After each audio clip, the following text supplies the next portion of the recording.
பாதாம் பிசின். இதை ஜிகர்தண்டால போடுற ஒரு ஜெல்லின்னு மட்டும் நினைச்சிட்டு இருக்கீங்களா? அப்படின்னா நீங்க மிகப்பெரிய ஒரு ஏமாற்றத்துல இருக்கீங்க அப்படின்னு அர்த்தம். 99% மக்களுக்கு இதை பற்றின ஒரு அதிர்ச்சியான உண்மை தெரிஞ்சிருக்க வாய்ப்பே இல்லை. ஒரு நாளைக்கு வெறும் 2 கிராம் பாதாம் பிசின் உங்க உடம்புல என்னென்ன வேலையெல்லாம் செய்யுது அப்படின்னு இப்போ ரீசெண்டா பண்ண ஒரு ஆராய்ச்சி முடிவுல வெளிவந்திருக்கு. அது நன்மையா இல்ல உயிருக்கே ஆபத்தா அப்படின்றத இந்த வீடியோல நீங்க தெரிஞ்சுக்க போறீங்க.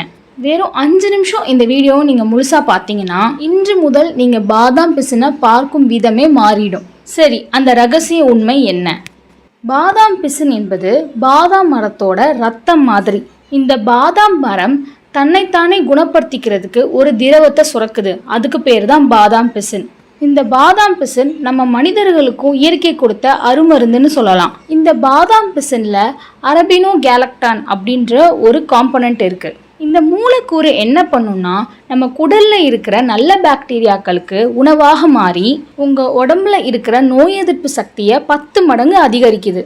இந்த பாதாம் பிசின் வெறும் உங்க உடல் சூட்டை மட்டும் குறைக்காது, உங்க டிஎன்ஏல ஏற்படும் பாதிப்புகளை கூட சரி செய்யும் திறன் கொண்டது அப்படின்னு ஆராய்ச்சிகள்ல சொல்லியிருக்காங்க.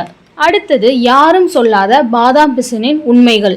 ஃபர்ஸ்ட் நம்ம பார்க்க போறது, இது ஒரு இயற்கை கூலண்ட். நம்ம வீட்டில் போடுற ஏசி கூட தோத்துவிடும் இந்த பாதாம் பிசின் கூட. அந்த அளவுக்கு இந்த பாதாம் பிசின் நம்மளோட உடல் உள் உறுப்புகளை குளிர்ச்சியா வச்சுக்கிறோம். அடுத்ததான் நம்ம பார்க்க போறது வயிற்றுப்புண், அதாவது அல்சர். அல்சரால அவதிப்படுறவங்களுக்கு இது ஒரு இயற்கை மருத்துவம்னு சொல்லலாம். நம்ம குடலோட உட்புறத்துல வயிற்றுப்புண்கள் வராம இந்த பாதாம் பிசின் பாதுகாக்கும்.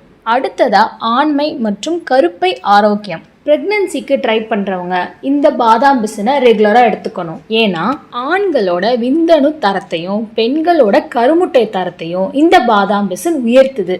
அதிகப்படியான உடல் வெப்பத்தையும் தணிச்சு மாதவிடாய் சம்பந்தப்பட்ட நோய்களையும் இந்த பாதாம் பிசின் சரி பண்ணுது.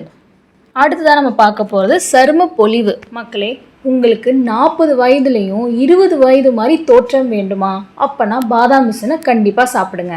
ஏன்னா இதில் இருக்கிற கொலாஜன் உங்கள் முகத்தில் ரிங்கிள்ஸ் வராமல் பாதுகாக்கும், முக சுருக்கங்கள் வராமல் தடுக்கும். இப்போது யாரெல்லாம் இந்த பாதாம் பிசினை சாப்பிடக்கூடாது, யாருக்கெல்லாம் இது விஷமாக மாற வாய்ப்பு இருக்குது அப்படின்றத பார்க்கலாம். ஃபஸ்ட்டு நம்ம பார்க்க போகிறது குளிர்ச்சியின் ஆபத்து. உங்களுக்கு அடிக்கடி சளி பிடிக்கும், சைனஸ் இருக்குது அல்லது ஆஸ்துமா இருக்குது அப்படின்னா இதை நீங்கள் தொட்டால் கூட ஆபத்து. இது உங்கள் உடம்புல இருக்கிற மூக்கஸ், அதாவது கபத்தை அதிகப்படுத்தி நுரையீரல் பாதிப்புக்கு கொண்டு வந்து விட்டுரும். அதனால இந்த பிரச்சனை இருக்கிறவங்க பாதாம் பிசினை சாப்பிட்றாதீங்க. அடுத்தது செரிமான சிக்கல். அதாவது இந்த பாதாம் பிசினை ஊற வைக்காமல் சாப்பிட்டாலோ அல்லது அதிகப்படியாக சாப்பிட்டாலோ இது உங்கள் வயிற்றுல கல்லாக மாறி மலச்சிக்கலை ஏற்படுத்திடும். இது தவிர்த்து இந்த பாதாம் பிசினை காய்ச்சல் வந்தவங்க சாப்பிடக்கூடாது. கர்ப்பிணி பெண்கள் டெலிவரி ஆன உடனே ஒரு 2-3 மாதத்திற்கு இந்த பாதாம் பிசினை சாப்பிடாம இருந்தால் ரொம்பவே நல்லது. சரி, இதை எப்படி சாப்பிடணும் அப்படின்றத பார்க்கலாம். ஒரு சின்ன துண்டு பாதாம் பிசினை எடுத்து 8லேருந்து 10 மணி நேரம் தண்ணீரில் ஊற வைக்கணும். அது ஐஸ் கட்டி மாதிரி ஒரு ஜெல்லி மாதிரி வந்ததுக்கு அப்புறம் தான் நீங்கள் அதை சாப்பிட்றதுக்கு பயன்படுத்தணும். அதே மாதிரி ஒரு நாளைக்கு ஊற வைத்த பாதாம் பிசின் 1 டேபிள் ஸ்பூன் மட்டும்தான் சாப்பிடணும். வெயிட் லாஸ் பண்ணணும்னு நினைக்கிறவங்க தண்ணியில் கலந்து குடிக்கலாம். வெயிட் கெயின் ஆகணும்னு நினைக்கிறவங்க பாலில் கலந்து குடிக்கலாம். இயற்கை கொடுத்த இந்த பாதாம் பிசினை நம்ம கரெக்டாக பயன்படுத்தினா அது நம்ம உடம்புக்கு ரொம்பவே நல்லது. என்ன சாப்பிட்றோன்றதை விட எப்படி சாப்பிட்றோம் அப்படின்றதுல தான் விஷயமே இருக்குது. இந்த பாதாம் பிசினை பற்றி தெரியாமலே சாப்பிட்டுட்டு இருக்க உங்கள் நண்பர்களுக்கு இந்த வீடியோவை ஃபஸ்ட்டு ஷேர் பண்ணிடுங்க. இது மாதிரி அறிவியல் பூர்வமான உண்மைகளை தெரிஞ்சுக்க நம்ம சேனலை சப்ஸ்கிரைப் பண்ண மறக்காதீங்க. இதே மாதிரி வேற ஒரு வீடியோவில் பார்க்கலாம். நன்றி.